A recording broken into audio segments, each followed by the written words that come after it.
In the far north, where winters are long and dark, there lived a woodcutter called Olsson. One Christmas Eve, when his table was spread for supper, he heard knocking at his door. "Who can that be?" he said to himself. "It can't be the terrible trolls, because they never bother to knock."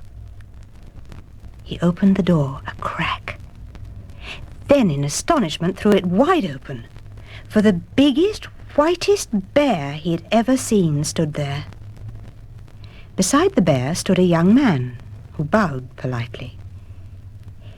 "My name is Anders," he said, "and I am taking this bear to the King of Denmark as a Christmas gift. Please, will you give us food and shelter for the night? It's late and we still have a long way to go." "Come in, my friends, and welcome," said Olsson. "But as for food, the spread you can see will all be gone in a few minutes from now." The bear sat on the floor and looked at the table, crowded with bowls of fish cooked in fennel sauce, oatcakes, sausages, and his favourite pudding, rice porridge with honey. "You see, my friends," continued Olsson, "every year on Christmas Eve, the dreadful trolls come from the mountainside and eat up everything I have in the house." He gave a little sob, and the bear looked as if he might cry too. Suddenly they heard a screeching and a scrabbling, as dozens of trolls came rushing down the mountainside. "Oh, quick, my friend," said Olsson. "You and I must hide in the rafters.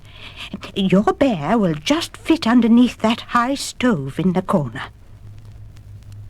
A moment later, in rushed the trolls, all shrieking and fighting to get at the food.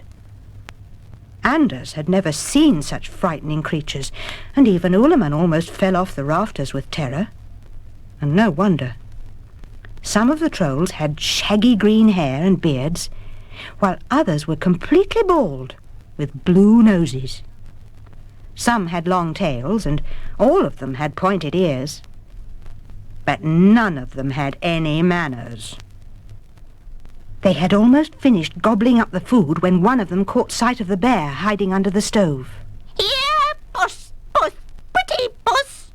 screamed the troll, and snatching a lump of meat on the end of a fork, he prodded the bear's nose with it.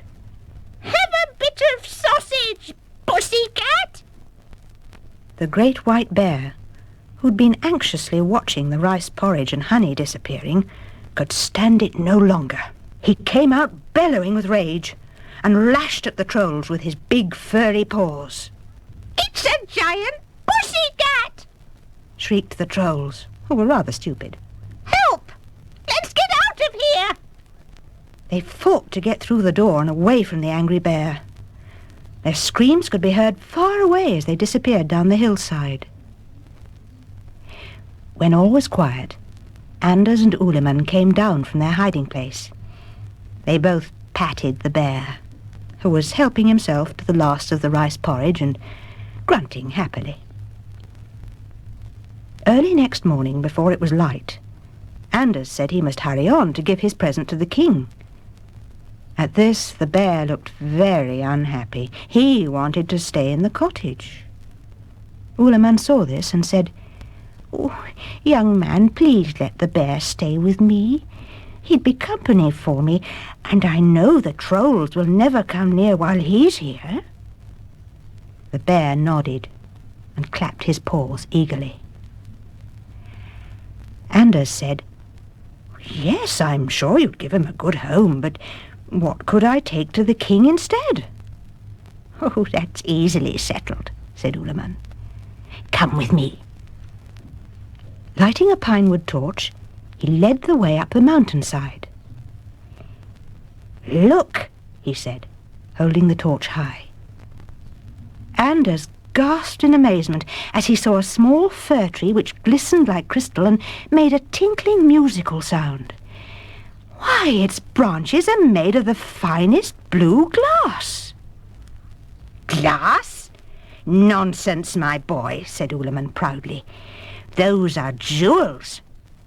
This tree grows above the Troll's sapphire mines, which used to belong to my family. Now the Trolls have gone, the mines belong to me again." He pulled the little tree up by its roots and said, "Now that's a present fit for a king if you like. Tell His Majesty to plant it and water it well." Anders was almost too dazzled to speak, but he managed to stammer out his thanks. "But the king will be overjoyed with such a wonderful gift," he said. After breakfast at the cottage, he set off with the king's present carefully wrapped in a sack. The white bear waved from the doorway until Anders was out of sight, and then he went inside to help Olsson celebrate their first Christmas day together. On Christmas Eve the following year, Olsson was on the hillside chopping firewood when he heard a sound that made him quake with fear. A troll was calling to him. "Mr. Olsson, have you still got that big white pussy cat?" "Yes," shouted Olsson boldly, although he was trembling right down to his toes. Then he had an idea.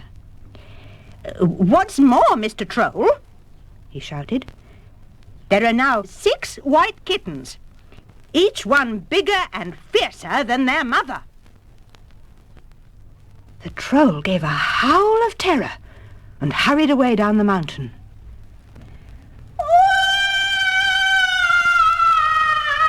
"We'll never eat our Christmas Eve dinner with you again!"